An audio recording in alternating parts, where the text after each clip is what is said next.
lan xeer madaxweyne lambarkiisu yahay 131 soo baxay bishii 9aad 23keedii 2008 kuna saabsan magacaabida wasiirka wasaaradda deegaanka iyo isbedelada cimilada madaxweynaha dawladda Puntland markuu arkay dastuurka dawladda Puntland markuu arkay aqoontiisa kartidiisa iyo aragnimadiisa shaqo markuu la tashaday madaxweyne ku-xigeenka dawladda Puntland wuxuu u magacaabay Saleebaan Xaaji Cabdulla Sardheeye wasiirka wasaaradda deegaanka iyo isbedelada cimilada xeerkan wuxuu dhaqan galayaa markuu madaxweynuhu saxiixo uuna saxiixay dokumentigan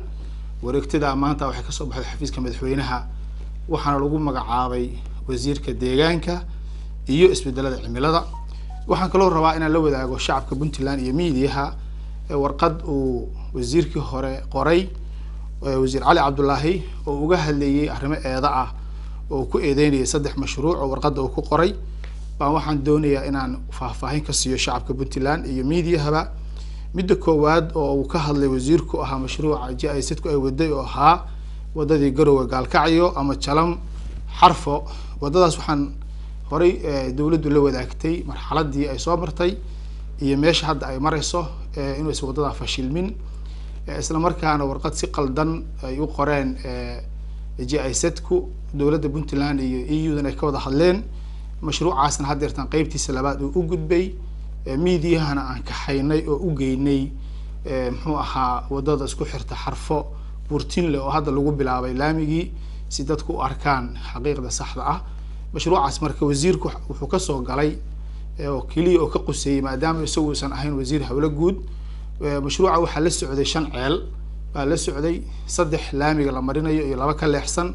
5 ceel ayuu wasiirkii hore ee deegaanku isku dayay inuu leexiyo oo ka leexiyo maaragtay muxuu nidaamka ku socday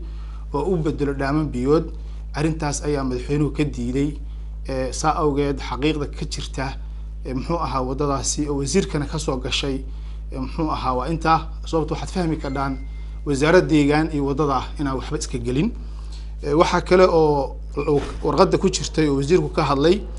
mashruuca adkeysiga abaaraha mashruucaas oo isaguna wasiirku uu duray wasiirkii hore uu duray mashruucaas wasaaradda deegaanku ma lahayn waxa iska lahaa wasaaradda horumarinta muxuu ahaa Puntland ayaa iska lahayd wax ka quseeyna haba yaraatee ma jirin waxaad moodaa wasiirkuna iska soo qaatay arrinka iska soo qaatay waxaana faahfaahin doona oo sharixi doona mashruucaas oo adkeysiga abaaraha iyo livelihoodka wasiirka horumarinta Puntland ayaa faahfaahin doona meesha uu marayo sida warqada ku qoran oo ah uu fashilmeen wax jira ma aha mashruuc qodobka saddexaad oo ka hadlay wasiirkii hore Cali waxa kamid ahayd baasi weyn maaragtay muxuu ahaa iyo in looga qaaday awood ay wasaaradda deegaanku lahayd arrinka waxa rabnaa la wadaagno shacabka Puntland waxa jira oo golaha dawladda Puntland labada goloba ansixiyeen golaha wakiilada golaha xukuumaddu ansixisay xeerka biyaha Puntland xeerkaas ayaa wuxuu qeexayay awoodaha kala qeexan ee wasaaradda muxuu ahaa deegaanka iyo hay'adda baasaweyn waxaana lagu baasmariyay ama lagu meelmariyay ama lagu ansixiyay golaha xukuumadda waxaana loo gudbiyay maaragtay muxuu ahaa golaha baarlamaanka taasoo ay wasaaradda deegaanku awoodeedii loo sheegay in shaqadan hadda socota aysan wasaaradda deegaanku lahayn wax shaqaana aysan ku lahayn ay leedahay hay'adda baasaweyn taasna intaas ayay iyadana ahayd sida uu u sheegay mudanahaas ma aha waxa kaloo jira cabashooyin ka jiray xagga wasaaradda oo in muddo taagnaa oo iyada laftigeeda wasaaradda deegaanka iyo cabashooyin xagga dhinaca mas'uulkii hore ah oo laga cabanayay arrintaasna waxay dawladdu waagii hore u gudbisay xagga qaanuunka marka waxaan rabnaa in aan si faahfaahsan oo aan maaragtay muxuu ahaa dadku u fahmaan in mashaariicda saddexda ah ee la soo hadal qaaday midna aysan quseyn wasaaradda deegaanka midi waxay ahayd wadada isku xirta Garowe Gaalkacyo wasaaradda deegaanka maysan quseyn kaliya waxay wasaaraddu isku dayday inay ceelashaas mashruuca ku jira u leexiso dhaaman biyood arrinkaasna madaxweynuhu waa ka diiday biyaha